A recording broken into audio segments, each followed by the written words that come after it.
Today in YouTuber news, quick bites. H3H3 have called out the Triller founder for being a pathetic f***. Vine star Greer has been arrested after allegedly leaving a man with brain damage in a brutal robbery. And Addison Rae has confirmed her new relationship. I'm Benedict Townsend and this is YouTuber news, quick bites. All your YouTube news in bite-sized chunks.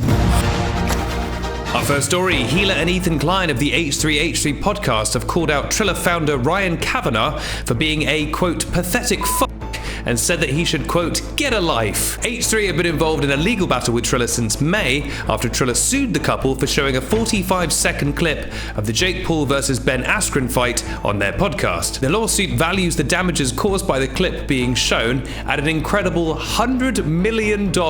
Checks out. Where's my calculator?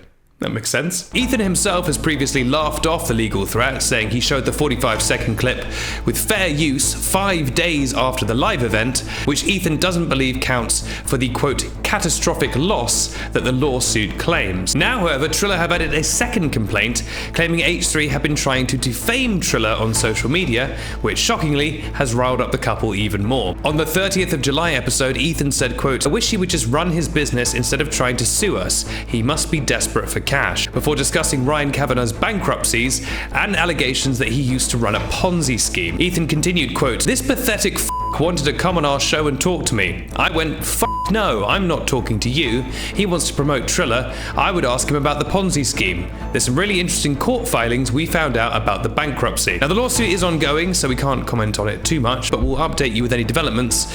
But you know, weighing in with my law degree, I'd wager that there's going to be some kind of quis-close trust, and that probably there'll have to be some kind of tracing if they don't get the leasehold of the property. That's all the words I retained in the first semester before I just started sleeping every day.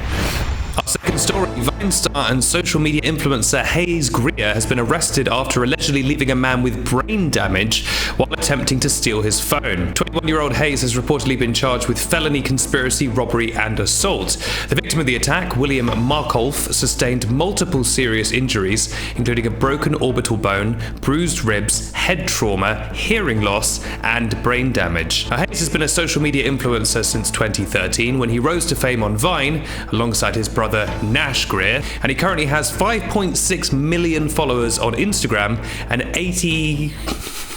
Today, in Ben Tries to Read Simple Numbers Off an Autocue, 882,000 subscribers on YouTube. Now, as well as allegedly assaulting people on robberies and being a Vine star, the two pillars of life, Hayes also competed in Dancing with the Stars, aged only 15. And he released a novel in 2016 and even starred in his own reality show called Top Greer. Oh man. The weirdest thing about that is that Top Gear is such a specifically British show, so none of the Americans would have got that reference. Kind of admire the punnery though, I kind of like it. And to be honest, all of this kind of begs the question, why would someone with even one of those income streams feel it necessary to steal a phone, let alone seriously assault someone for it? He arguably must be exceedingly wealthy just off his Instagram following. I mean, the amount of money you can make selling weird tea that makes you thin but probably actually gives you diarrhea is in the hundreds of thousands. But you know what, they don't have mobile phones? Jail.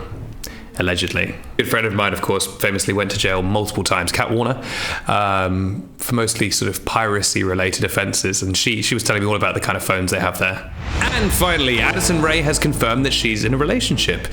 Not with acting, but with a human. Addison's every move has been scrutinised since her astronomical success on TikTok, and that attention doesn't stop at her relationships. Now, months after her split from Bryce Hall, Addison has revealed a romance with Machine Gun Kelly guitarist Omer Fedi. The couple's relationship appears to have been confirmed by a 2-second clip of the pair kissing, was shared to Addison's Instagram story, then Omer's shortly after. Only their shadows could be seen, but it was enough to get fans' attention. For me, quite the opposite. Couldn't care less. I'm only interested in one thing, Addison's first love, her acting. And if you want an in-depth look at the Addison Rae acting process, please, I beg you, watch the last episode of YouTuber News, which was, I think, my favourite episode of YouTuber News we've recorded in years. That's all for today. We'll be back on Friday for another episode of YouTuber News on Snapchat and YouTube. And don't forget to like and subscribe, and please leave us a whole bunch of comments, because we love to read them. Goodbye!